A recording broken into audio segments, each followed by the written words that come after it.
গাজা ইস্যুতে ইসরায়েলের বিরুদ্ধে গুরুতর অভিযোগ তুলেছে তুরস্ক। দেশটির দাবি, হামাসের সঙ্গে যুদ্ধবিরতি কার্যকর হওয়ার প্রায় 2 মাস পেরিয়ে গেলেও ইসরায়েল ধারাবাহিকভাবে তা লঙ্ঘন করছে। এর ফলে যুক্তরাষ্ট্র প্রস্তাবিত গাজা শান্তি পরিকল্পনার অগ্রগতি মারাত্মকভাবে ব্যাহত হচ্ছে বলে জানিয়েছেন তুরস্কের পররাষ্ট্রমন্ত্রী হাকান ফিদান। রোববার 21 ডিসেম্বর ডেইলি সাবাহার এক প্রতিবেদনে এ তথ্য জানানো হয়েছে।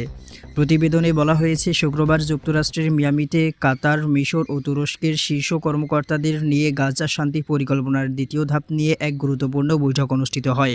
শনিবার সাংবাদিকদের সঙ্গে কথা বলতে গিয়ে ফিদান বলেন, ইসরায়েলের যুদ্ধবিরতি লঙ্ঘন শান্তি প্রক্রিয়াকে অত্যন্ত জটিল করে তুলেছে। ফিদান জানান, মিশরের শারম আল শেখ শান্তি সম্মেলনে গৃহীত চুক্তির ভিত্তিতে গাজা শান্তি পরিকল্পনা শুরু হয়েছিল। প্রথম ধাপ সম্পন্ন হওয়ার পর এবং সর্বশেষ জিম্মি মুক্তির পর এখানে দ্বিতীয় ধাপ অগ্রসর হওয়ার শর্তাবলী নিয়ে আলোচনা চলছে। তিনি বলেন, শারম আল শেখের পর গতকালের বৈঠকটি সম্ভবত সবচেয়ে গুরুত্বপূর্ণ ছিল। আমরা গভীর রাত পর্যন্ত বিভিন্ন ফরম্যাটে আলোচনা চালিয়ে গেছি। বৈঠকে আশাব্যঞ্জক আখ্যা দিয়ে ফিদান জানান, প্রথম ধাপে যেসব সমস্যা দেখা দিয়েছে সেগুলো নিয়েও বিস্তারিত আলোচনা হয়েছে। বিশেষ করে তুরস্ক হিসেবে আমরা স্পষ্টভাবে বলেছি, ইসরায়েলের যুদ্ধবিরতি লঙ্ঘন শান্তি পরিকল্পনাকে ঝুঁকির মুখে ফেলছে এবং দ্বিতীয় ধাপে যাওয়ার পথে বড় বাধা তৈরি করছে। ইসরায়েলের চলমান লঙ্ঘন পরিস্থিতিকে অত্যন্ত কঠিন করে তুলেছে। ফিলিস্তিনিদের অভিযোগ, যুদ্ধবিরতি কার্যকর হওয়ার পরও ইসরায়েল বারবার চুক্তি ভঙ্গ করেছে। 2023 সালের অক্টোবর থেকে শুরু হওয়া 2 বছরের যুদ্ধে গাজায় 70,000-এরও বেশি মানুষ নিহত হয়েছে, যাদের অধিকাংশই নারী ও শিশু, এবং আহত হয়েছে প্রায় 1,70,000 মানুষ।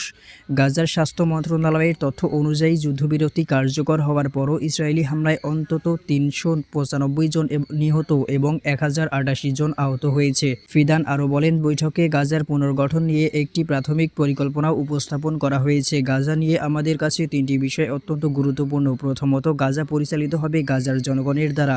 দ্বিতীয়ত, গাজাকে কোনোভাবেই ভৌগোলিকভাবে বিভক্ত করা যাবে না। তৃতীয়ত, গাজায় যা কিছু করা হবে তা গাজার মানুষের কল্যাণেই করতে হবে। তিনি জানান, গাজার পুনর্গঠনে বড় অঙ্কের বিনিয়োগের পরিকল্পনা রয়েছে, তবে সেই বিনিয়োগের সুফল অবশ্যই গাজার জনগণের কাছে পৌঁছাতে হবে।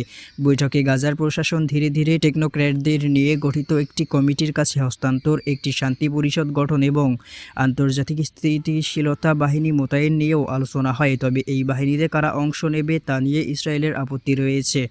বিশেষ করে তুর্কি সেনা অন্তর্ভুক্তির বিরোধিতা করছে তেল আবিব, যদিও আঙ্কারা আফগানিস্তান ও বলকান অঞ্চলে শান্তিরক্ষা মিশনের অভিজ্ঞতার কথা উল্লেখ করে অংশগ্রহণে আগ্রহ প্রকাশ করেছে।